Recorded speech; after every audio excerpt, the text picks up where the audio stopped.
Good morning, fellow linguists.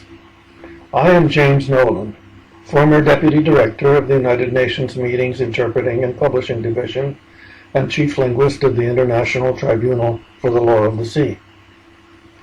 Having served as a language officer in intergovernmental organizations for some 30 years, I retired in 2007 to begin conducting a series of interpreter training seminars and workshops.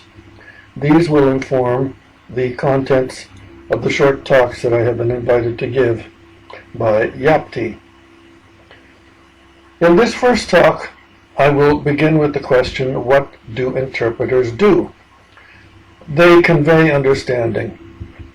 If you have ever taken a tour of a medieval castle or a modern art museum in which you were exposed to an array of strange and unfamiliar wonders, you were probably in the hands of a person you called a guide. But that person usually calls himself an interpreter, even if he uses only one language in his presentations.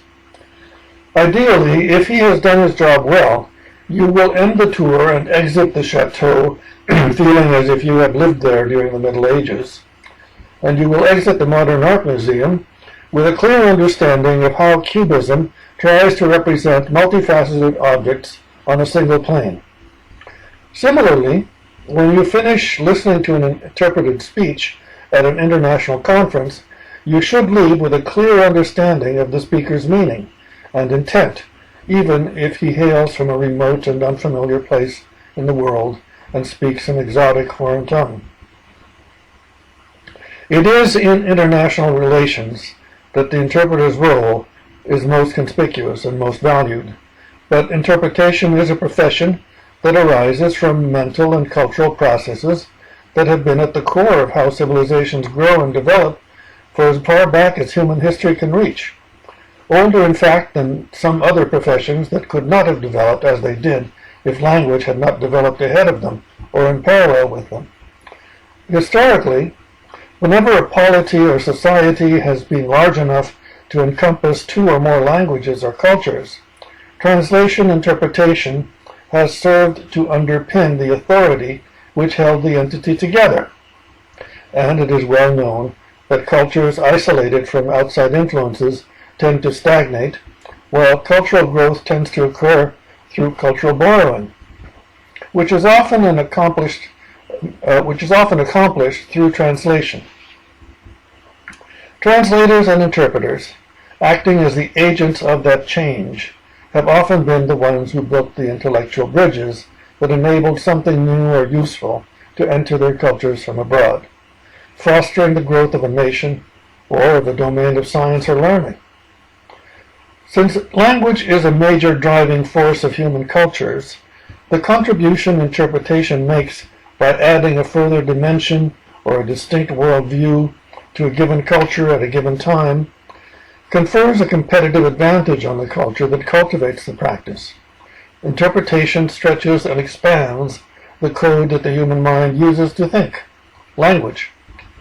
Practicing the art of interpretation helps a culture to broaden its horizons and to assimilate useful words, ideas, values, and insights from other cultures. A good example is the Arab assimilation of Hellenistic ideas, engendering a body of knowledge that was known at the time as the foreign sciences, thereby acknowledging its translational origins. Important public debates and the conclusions of public bodies need to be followed and understood by as many people in the world as possible. Yet that need has not always been taken for granted. At Nuremberg, legal and procedural principles combined with the political forces in play to require that the proceedings be held in multiple languages, leading to the introduction of simultaneous interpretation. This was a daunting challenge, and once a technical solution had been devised, it was a matter of some surprise that such communication could be conducted successfully.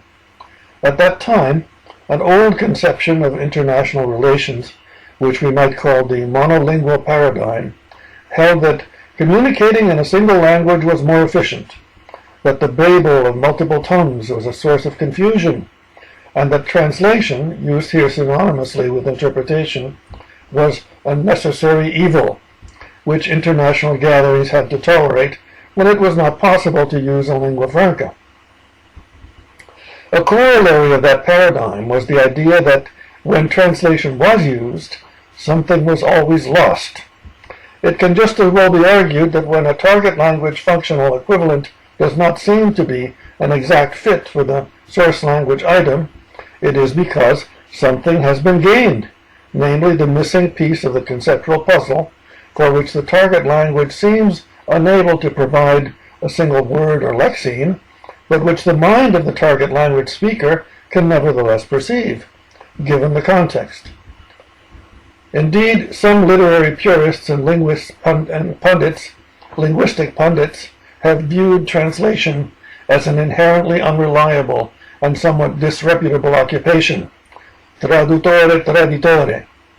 Some formalistic authors have taken such an extreme view of untranslatability as to proclaim that translation is impossible.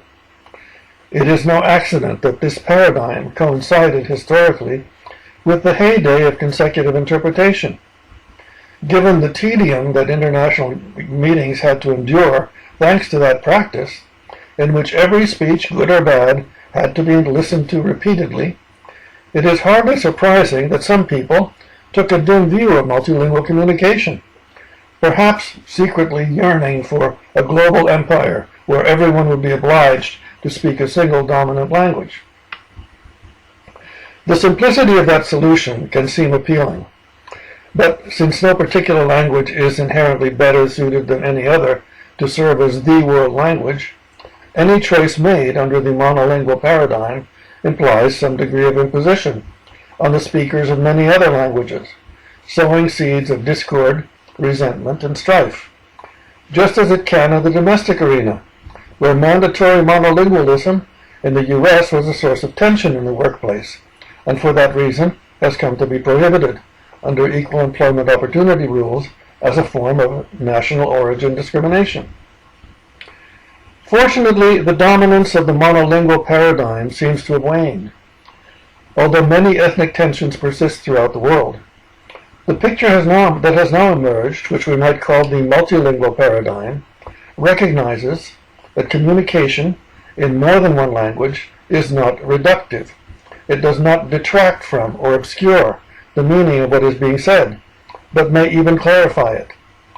This is not surprising if one considers that most speakers are not professional communicators, whereas trained interpreters, analyzing and working with it, identifying rhetorical structures and key ideas, and seeking to give each one the proper coloring and emphasis. An interpretation of a speech by a professional interpreter is, in a sense, an additional fine-tuning of the speech. With the advent of simultaneous interpreting, interpretation no longer slows down the pace of proceedings. We know from experience that most of what we say is best said in our native language, and most of what an audience hears is best understood in their respective mother tongues. Errors or omissions committed in the process by experienced interpreters are actually no more frequent than errors or omissions committed by the speakers. Speeches delivered by an experienced conference interpreter are generally as good as the originals. Thus, while the interpreter's role and function may require him to be unobtrusive, he should not allow false modesty to prevent him from taking pride in his profession and ensuring that it can be done under the proper conditions.